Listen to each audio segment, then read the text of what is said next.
Good evening. Good evening. Hello. You are watching the Firestarter Show. My name is LaKeesha Hines, and I have with me Willie Hines. Willie Hines. I love the fourth week of the month. Pretty cool. I love it. It's pretty cool. I get to have this handsome man sitting next to me. I thoroughly enjoy having him here, and I'm sure you all do as well. Tonight is one of those topics that is a little sensitive, very serious topic, but we're going to do our best to ensure that you still enjoy the time here together with us, despite the seriousness of this topic.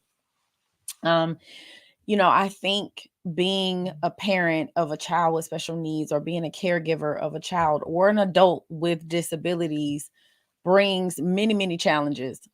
And it can truly cause you to experience seasons of just questioning, like, am I losing my entire mind? Am I going crazy? What is happening?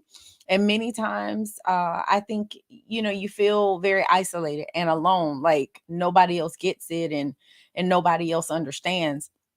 And I think Willie and I have facilitated our support group for, gosh, how many years? We were trying to calculate how many years has it 12 been. years, I believe. 12 years. So we think roughly 12 years, right? That we have run our own support group, and meeting all of these families, meeting all these parents. We get to hear all these stories, and we get to really get into the intricacies and the details of what's going on in people's households. And so I find that parents, again, they oftentimes are just in this space of feeling very isolated and alone. What would you say would that be? I agree, and more so, or in addition to that, while Lakeisha and I were together, and we have definitely a great relationship, sometimes we feel isolated even when we're working and with each other. Men and women tend to process things a lot differently when it comes to most things, and then dealing with the challenges and the day-to-day life of parenting a child with some unique needs. Sometimes we don't understand each other, Hmm. and sometimes we pull away from each other, and it's not, if not really taken care of, it can definitely lead to some other things. But we tend to be isolated from each other at times, or can tend to be isolated from each other at times. So yes, very challenging subject this evening, but necessary. Very Very necessary. necessary.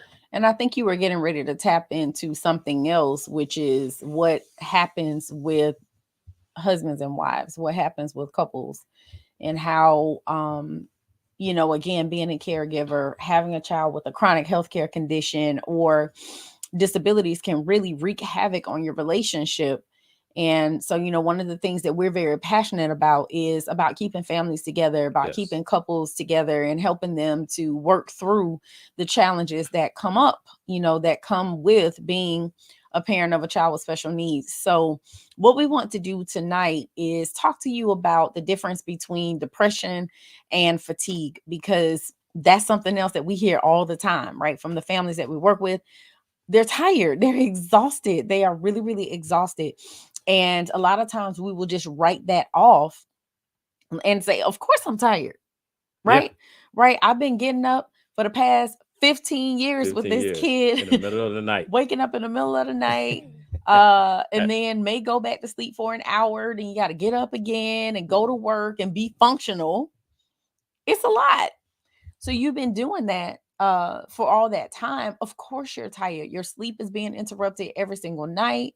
You don't get to sleep in because we got at the time had an older son who had what going on every Saturday? Football. Football games every Saturday. So now we sitting out in the sun, sweating. It's hot, right? And After have babies and have babies. Yes, as that's well. true. And So have babies. That's true. yeah. So, it was either the child with the disability keeping us up, or it was a baby keeping us up. But either Babies. way, babies. But either way, sleep was interrupted. And again, on the weekend, you're thinking, oh, you get to sleep in. Nope.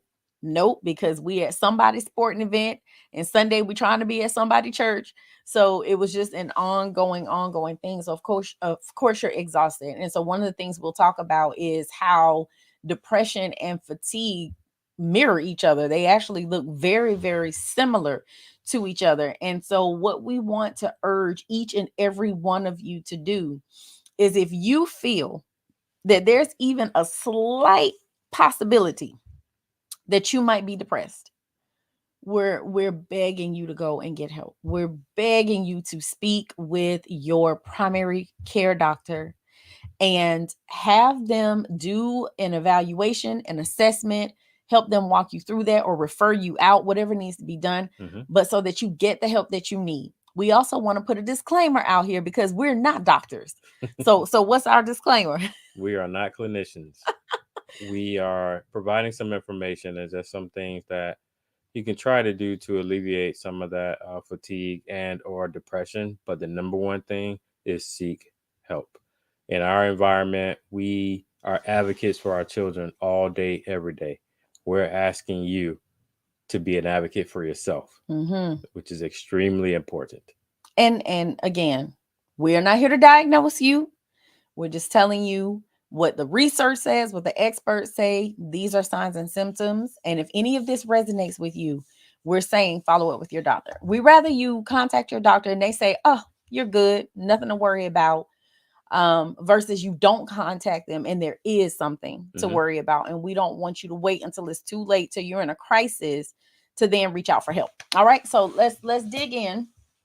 Let's dive in and let's talk about what are some of those fatigue symptoms. I guess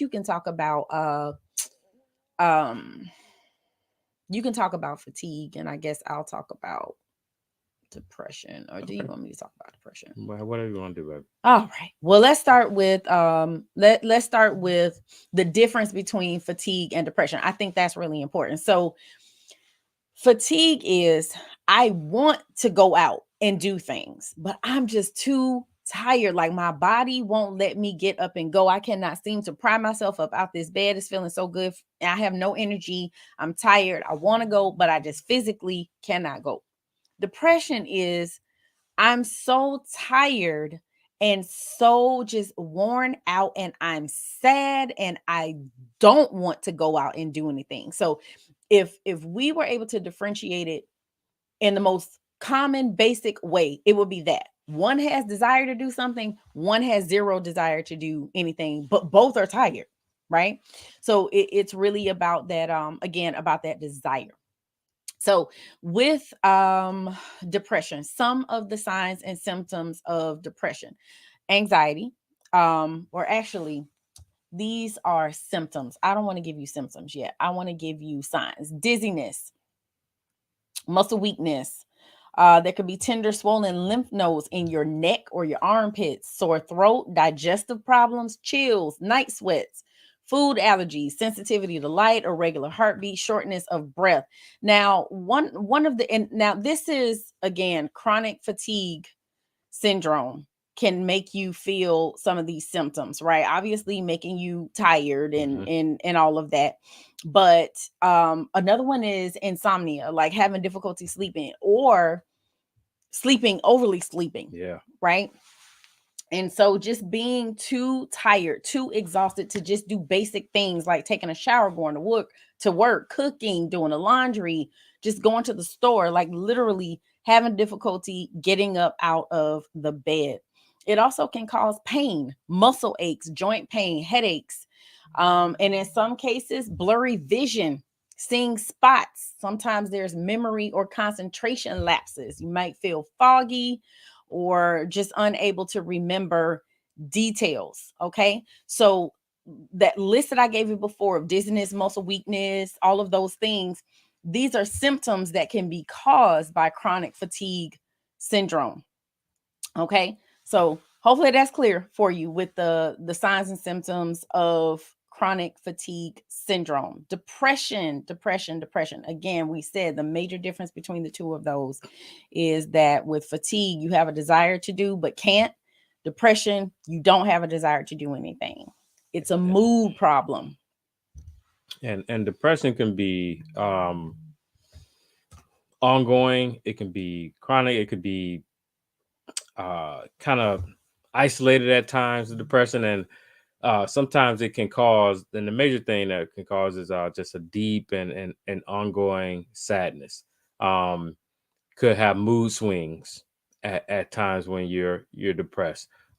Losing interest in activity, socializations, intimacy, just a lack of desire, as LaKeesha stated earlier, to do anything. It makes you feel sad, empty, a lot of times worthless, and that you don't matter. And extreme cases, you may think about dying or suicidal thoughts, things of that nature. Mhm. And those are the things that we are speaking to right now with having this conversation, a difficult conversation, as far as reaching out to your primary care physician. Start there first. If you start exhibiting any of these items for you, it may cause, as fatigue does, it may cause sleep problems, insomnia, as LaKeisha stated. You might not be able to fall asleep. Again, you may sleep too much. Same thing as fatigue. Mhm. Waking up early, lack of energy, just to complete minor items. Yeah, and the thing too is with clinical depression, it can cause fatigue. So again, that's the overlap, and that's where Mhm. it can get tricky because you're thinking, "Man, I'm tired because of everything that I'm doing," but it could actually be you're tired because you're depressed. So that's again where it gets tricky, and that's why we're saying definitely reach out to your physician to get um just get a second opinion, get a checkup, and make sure that they're able to walk you through that checklist Mhm. to confirm whether or not that's what it is. And So really when we go seeing on seeing symptoms. seeing the good thing about the primary care physician is they know your baseline. um Yes. and when you're not at that baseline, they could kind of determine some things, because that's a doctor we frequently visit more than anything else. So some additional symptoms of that depression can cause is anxiety, um, memory or concentration lapses, feeling empty, uh, appetite changes. Mhm. uh, uh, And those co- just be clear, because those appetite changes could be you're not eating enough or you're eating too much. So just be clear. It could binge be both eating. It ends can of the be a spectrum. lot of different things. Yes. Crying spells, not really understanding why are you so emotional about certain things, sudden weight loss, Mhm. or weight gains, sluggish speech or movements, pain with no physical cause, such as back pain, headaches. Sometimes we Google or misdiagnose some of those items as getting a little older. Mhm. Mhm. But at times it could be signs of some depression. Uh, Pacing, hand wringing, digestive issues, restlessness, belly cramps, with a digestive problem. I'm sorry, and then restlessness. So just being overly anxious and not being really at your baseline for a period of time may be some signs of depression.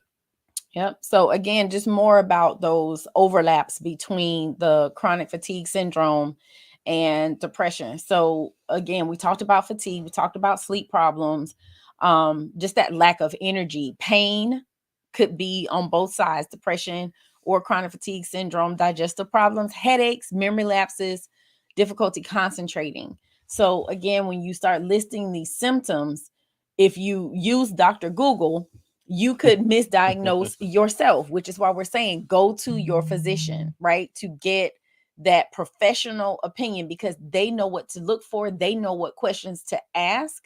And so it's so important that you go and you get that medical professional opinion, okay? And don't try to diagnose yourself. The main thing again to know about this conversation is that again, we are not diagnosing you, so you shouldn't diagnose yourself.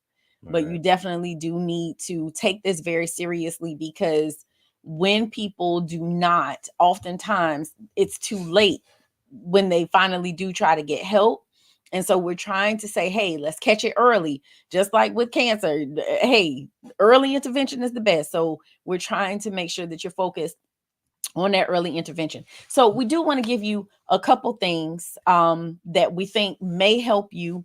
Obviously, we already said go to the doctor. Okay, we already said that, but we do want to give you something to take away this evening to try to help you to deal until you can get that doctor's appointment, or until you're able to get the support that you need. The first thing that you need to do is talk about it.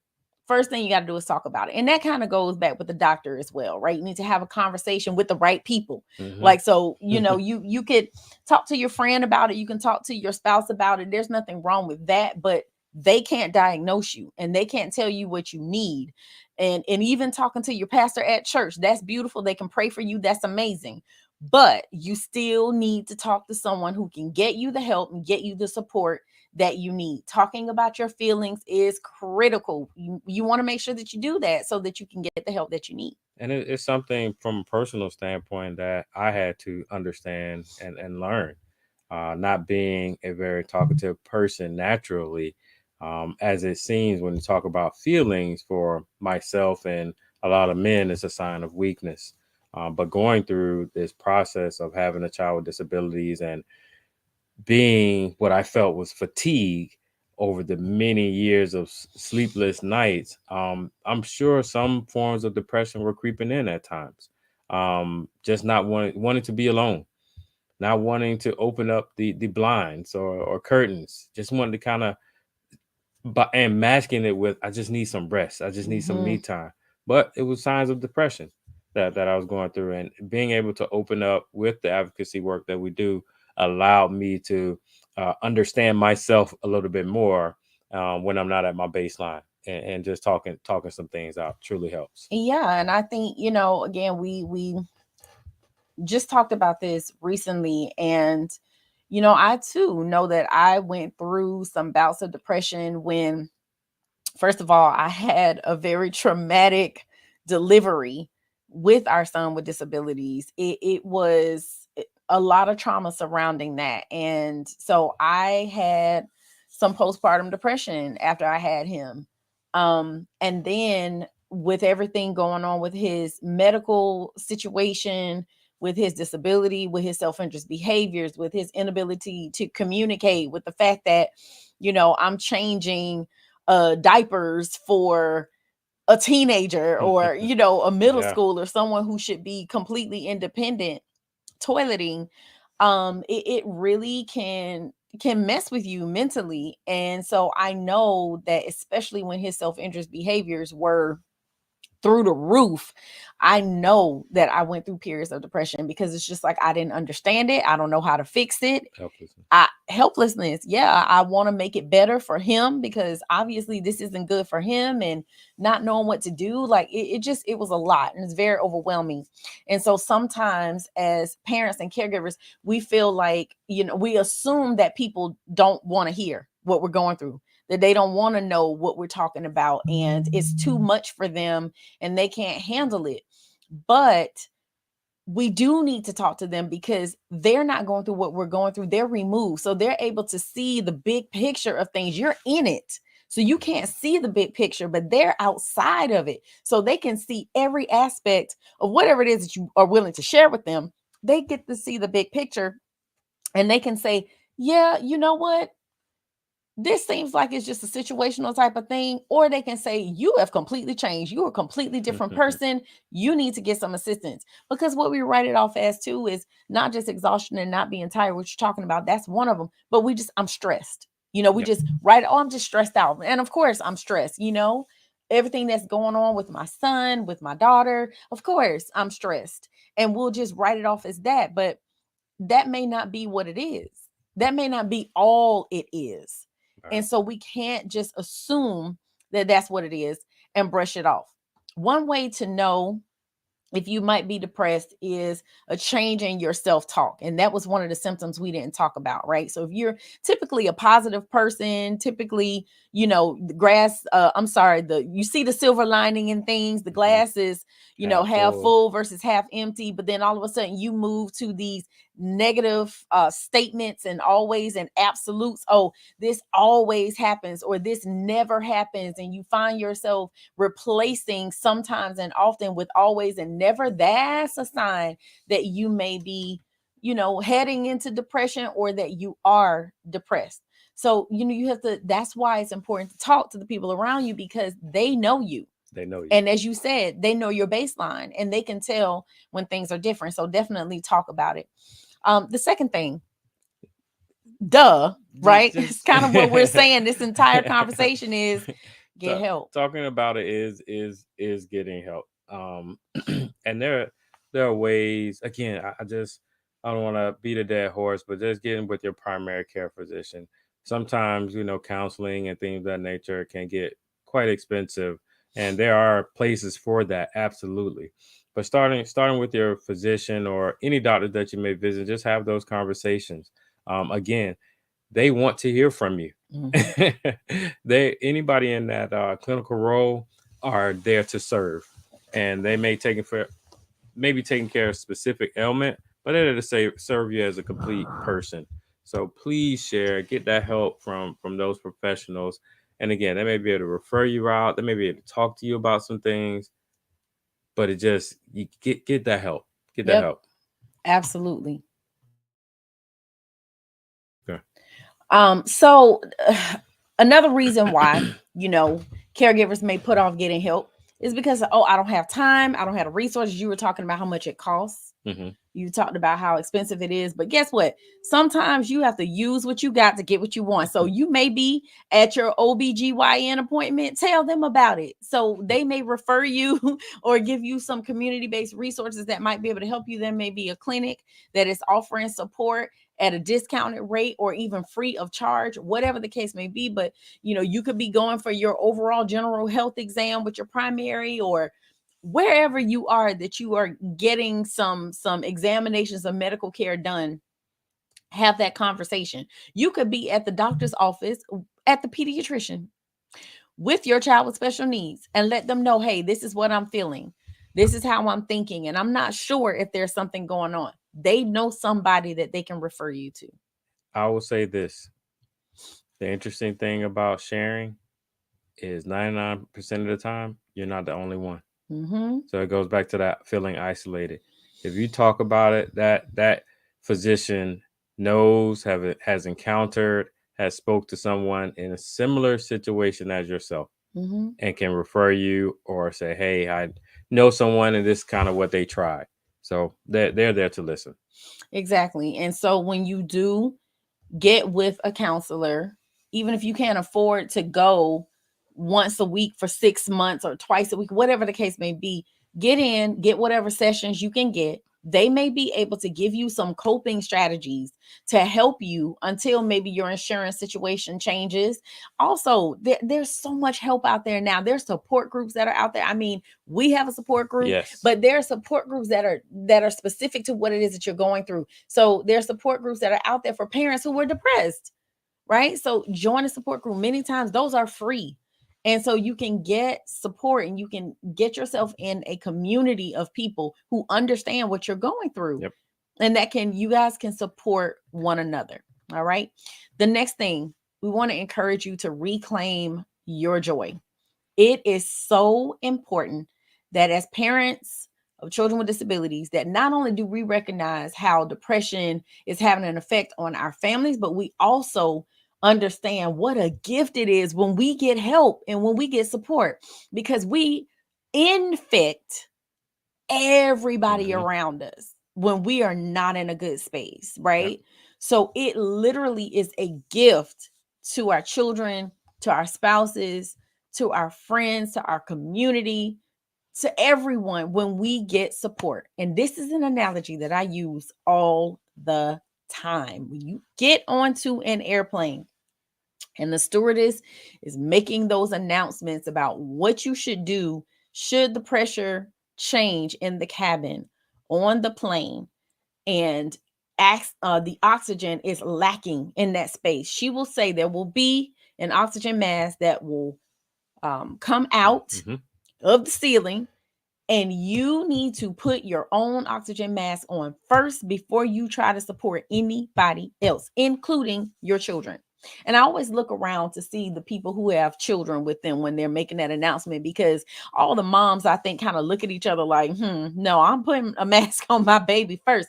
But if you pass out, then you and your baby lose oxygen, right? So you have to make sure that you are taking care of yourself before you try to take care of anybody else. And a dad's natural reaction is to protect, Mm-hmm. protect my children, protect my family. So our instinct will be to take care of others before we take care of ourselves regarding the oxygen mask. One thing I'll say about reclaiming the joy from a spiritual standpoint, we I encourage everyone to seek joy.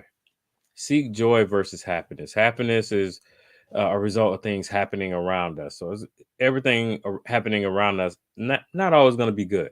That's just life. We're gonna have those up and downs. But I encourage everyone to truly seek joy in everything that they do, and the way they go about, the way you all go about your days. Because everything is not just going to be happy. Mm-hmm. Mm-hmm. It's not going to breed happiness. So seek joy. And you have to find what it is that brings that joy Yes. for you. It's different for every single person, but a healthy caregiver is a caregiver who finds purpose and meaning in multiple areas of their lives outside of being a caregiver, right? Outside of being a caregiver. And this is something that you said all the time, because a lot of times when as caregivers, when you get into a depressive state, you think every day's a bad day. Every day's a bad day. But what did you start saying? Hey, the moment I wake up, because of God, it's going to be a good day. And and you always say My every day that our son with Our special son with special needs needs wake up, wakes up, it's going to be a good day. it's a good It's a day. good day. Yes. We may have some bad moments throughout that day, Mm-hmm. but he woke up today, because we've seen him in some other situations where it was touch and go. When So you it's going to be a see good day. when you see your child resuscitated twice and you realize how fleeting life is, you recognize that, you know what? This child waking up today, it's a good It's a day. good day. And we are blessed, and he is blessed, and that is what it is. And that's all there is to it. Yep. Okay. All right. So the last thing we want to give you is to rethink social media. This one, man, Wow. brief testimony on this one. During really really dark times, like I said, when things were just going haywire with our son's self-interest behaviors, I was trying to find ways to just unplug, disconnect, and I found Facebook. And I was on Facebook every waking moment. I got addicted to Facebook because it was an escape for me. And I realized that, man, this isn't healthy. And also, I realized that not only was it disconnecting me from the family and from my spouse, but it also was me really just not dealing with what was really going on with me mentally and emotionally. And it was taken away from sleep that I could have been getting, right? So, overall, as a whole, it wasn't serving me well. And so I realized I need to do something different. But I want to talk about social media also in the sense that social media literally can cause stress. Depression can be a chemical problem, but it's definitely triggered by stress, and social media can stress us out. And so that's for many reasons. So if you have a child with autism, they're on the autism spectrum, and you start reading all of this stuff that these parents are putting on social media about autism, and you're still trying to learn, you're still trying to figure out autism and what that means and how to navigate that and what to do with all of that, and you're looking at all of these negative comments, Mhm. that can truly cause you to feel helpless and hopeless. So we have to be mindful about what we read and what we see, what we listen to, because there's positive stuff out there, but there's also negative things out there. And so you just have to Be guard your mindful. ears, Hmm. your eyes. You just have to guard that, because that stuff will get inside. It will take a residency, and the next thing you know, you're just as negative as what it is that you're reading and seeing. So, he don't have much to say because he's not on social media At all.